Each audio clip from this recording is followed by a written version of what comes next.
সৰুৰ পৰাই কষ্ট কৰা মহিলাগৰাকী এতিয়া ডাম্পাৰৰ মালিক।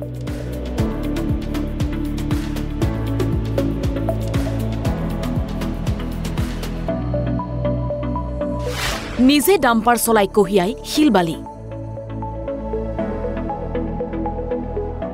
ডাম্পাৰ চলায়েই শূন্যৰ পৰা লাখপতি হৈছে স্নাতক ডিগ্ৰীধাৰী মহিলাগৰাকী। কামত কিন্তু ল'ৰা ছোৱালীৰ একো চিন নাই, লাজ কৰিব নালাগে। পুৰুষ মানুহ মহিলাৰ কাম মানে কিছুমান ঘৰৰ কাম কেইটা কৰি দিবাও লাজ কৰিব নালাগে, আৰু মহিলা মানুহ এইটো পুৰুষৰ কাম আমি নকৰো দে, কৰবা নৰো সেনেকে বুলি ভাববা নালাগে। তাৰমানে নিজৰ মনত মানে ইচ্ছা এটা জাগৃত কৰি মানে ল'ৰাৰ হওক মহিলাৰ হওক মানে কামটো কৰবা লাগে। আৰু সকলো আকাশ চুবৰ মন সকলোৰে থাকে, কিন্তু সংগ্ৰাম অবিহনে সেয়া সম্ভৱ হৈ নুঠে। তাৰ মাজতেই দুই এগৰাকী সফলতাৰ হাঁহি মাৰে। ডাম্পাৰ চলাই থকা এই মহিলাগৰাকী বিনীতা বড়ো। পেছাত বিনীতা এগৰাকী অংগনবাড়ীৰ শিক্ষয়িত্ৰী। শিক্ষকতাৰ দায়িত্ব পালনৰ মাজতেই বিনীতাই চলাইছে আন এক সংগ্ৰাম। পঢ়ি থকা দিনৰে পৰা বিনীতাই স্বাৱলম্বী হোৱাৰ সংগ্ৰাম কৰিছিল। পাছত ডাম্পাৰ চলোৱা শিকি এখন ডাম্পাৰ ভাড়াত লৈ শিলবালি কঢ়িয়াইছিল। অলপ অলপকৈ পইচা ৰাহি কৰি পৰৱৰ্তী পৰ্যায়ত নিজে ক্ৰয় কৰে এখন ডাম্পাৰ। সেই ডাম্পাৰখনেৰে এতিয়া শিলবালি কঢ়িয়াই বিনীতাই। দৈনিক প্ৰায় 100 কিলোমিটাৰকৈ ডাম্পাৰ চলাই বিনীতা বড়োৱে। আন মহিলাৰ আদৰ্শ হৈ উঠা বিনীতাই ক'লে বহু মনৰ কথা। এনে জীৱন সংগ্ৰাম মানে আগে পিছে মানে মই সৰুৰ পৰাই বহুত কষ্ট কৰিছো হা। যেতিয়া পঢ়া সময়ত তাৰমানে পঢ়া সময়তো মই স্কুলত গেলেও তাৰমানে এনে যোৱা নাছিলো। স্কুলত যাই আহি গধূলি তাৰমানে শাক পাচলি বেচবা নিয়া আছিলো। তাৰপিছত শনিবাৰ দিনাও আগে বজাৰত শাক পাচলি বেচবা নিয়া আছিলো। সেনেকে কলেজত পঢ়িলো, মই গ্ৰেজুৱেশ্যন কৰিছো, আৰু মানে মা দেউতাকো আগতো সেনেকে সহায় কৰিছিলো। তাৰে পাছত বিয়া হলো। বিয়া হৈও তাৰমানে এনে সৰু সুৰা বিজনেছটো মই কৰিয়ে থাকো।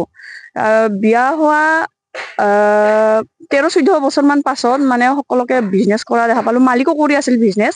সেইকাৰণে ময়ো ভাবলো মানে পুৰুষ মানুহে মাত্ৰ কিয় বিজনেছ কৰে, ময়ো চাংৰ চেষ্টা কৰো। সেনেকে বুলি ময়ো ভাড়াত গাড়ী আনি তাৰমানে ময়ো কিছু এনেকে মেটেল বালি চেন গ্ৰেভেল এনেকে ময়ো চাপ্লাই দিছিলো। নিজে চলাই আপুনি? মই নিজে চলাই, মই নিজে কৰো। ডাম্পাৰৰ কামটো সম্পূৰ্ণ মই নিজে কৰো। মালিকে নিজৰো নিজা ব্যৱসায় আছে, কিন্তু ডাম্পাৰৰ কামটো মই নিজে কৰো। তাৰপিছত সেনেকে তাৰমানে অলপ চলপ সেনেকে ফাৰ্ষ্টত চাপ্লাই দি বেলেগৰ গাড়ী আনি ভাড়াত লাহে লাহে এনেকে টকা পইচা অলপ জমা কৰি মই নিজে এখন ললো। মোৰ এনে মানে মই অংগনবাড়ীত কৰো। মই অংগনবাড়ী কৰ্মী হয়। তাৰে পাছত যোন অংগনবাড়ী টাইমটো আমাৰ বিশেষকে 12টা বজালৈকে থাকে। 12টা বজালৈকে চলিকেইটাক মানে আমাৰ একদম নাৰ্চাৰীতো ফলা যেনে তাৰমানে এনে আকাৰ ইংগিতেদি শিকাব লাগে, সেইখিনি অলপ সময় নিজৰ ডিউটি খিনি কৰি মই তাৰমানে ডাম্পাৰ খানত মই নিজে ডাম্পাৰটো চলাই যাওঁ। আৰু দিনত কিমান কিলোমিটাৰ চলাই ডাম্পাৰ? 80-90 কেতিয়াবা 100-110 সেনেকে হয়। অসুবিধা নহয় গাড়ী চলালে? অসুবিধা নহয়, ৰাতি আহি অলপ ভাগৰ লাগে, কিন্তু আৰু উপায় নাই না, আমি মহিলা মানুহ। আহি মোৰ বাচ্ছা আছে 2জন। এজন ল'ৰা কলেজত গেছি এইবাৰ, ল'ৰাই আৰু সৰুজন 8 বছৰ হৈছে। এই নট সোমাব, আহি কেনে আৰু ভাত পানী ৰান্ধো আৰু ৰাতি শুওঁ। আৰু যিসকল নিবনুৱা যুৱক যুৱতী আছে তেখেতসকলক কি ক'ব আপুনি? মই ভাবো যি মানে চাকৰিৰ পাছত মাত্ৰ দাউৰি থাকবা নাগে। আমাৰ তাৰমানে আমি উপাৰ্জন কৰাৰ বহুত ধৰণৰ মানে ৰাস্তা আছে।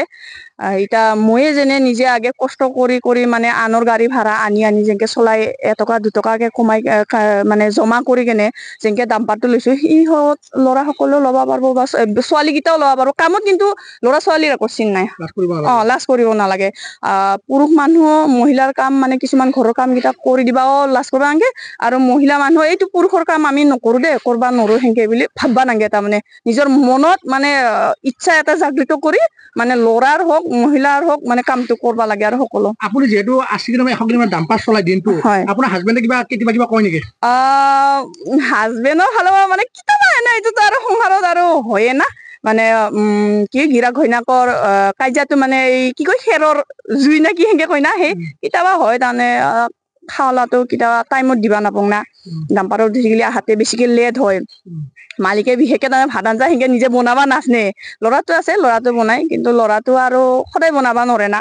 ল'ৰা মানুহ ভাগাৰ লাগে, খেলি ধূলা কৰি আহি এতিয়া অলপ হয় আৰু, কিন্তু আৰু বুজা বুজি আছো আৰু এনেকুৱা। আৰু কি সপোন আছে এনে? সপোন মানে এটা প্ৰথমতে এখন সেই কৰিলো জগাৰটো কৰি ললো এতিয়া যিটোকে EMI চলি আছে EMI চলি থাকিলে আৰু মই মহিলা মানুহ যিটোকে সেই ইমান বেছিকে ভাববাও নোৱাৰো EMI খিনি ইচ্ছা আছে EMI খিনি শেষ হওক তাৰপিছত আৰু ভাবি আছো কি হয় বাক্সাৰ পৰা সুবৰ্ণ পাঠক অসম লাইভ 24